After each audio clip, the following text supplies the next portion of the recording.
This week at work, I had an opportunity to address quite a large audience, about 680 odd people, from government, from corporate business, from private business, and it included obviously private business owners and many employees. And it was really interesting because the subject I chose found resonance that even surprised me. It was around this idea that was introduced first in 1506 by a fellow called George Miller, who argued the magical number of 7. And what he said is that at any point in time, we can remember 7 things in our short-term memory. Give or take 2. Some people can remember 5, some people can remember 9. And it really got me thinking, because as a business owner in today's environment, the number of uncertainties and shifts in our economy, in our present, in our future, whether it be across technology, whether it be about employment, whether it be about supply chains, whether it be about politics, the uncertainties have amplified and compounded to such a large degree. How is it that we can make decisions or not? And the challenge we face is if we can't settle down on simplifying, we experience something termed and referenced as cognitive overload. It's where there are too many things impeding your ability to make simple, clean, clear decisions. So the topic of the talk was how you make the most of your time and attention. M stands for mindset, and mindset needs to be more than a growth mindset.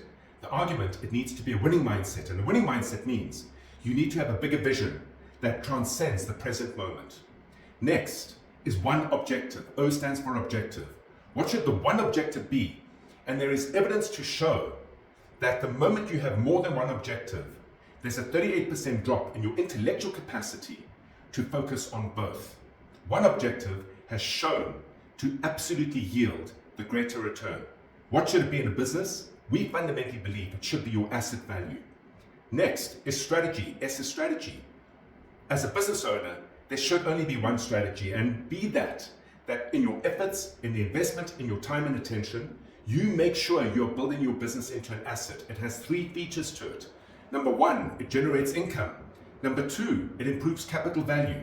And number 3 is of a day, it can be tradable because it does not sit on you. And then finally, T, tactics. There are 5 tactics to get that done. The first is ensure that you distinguish yourself from the many, many competitors you have out there.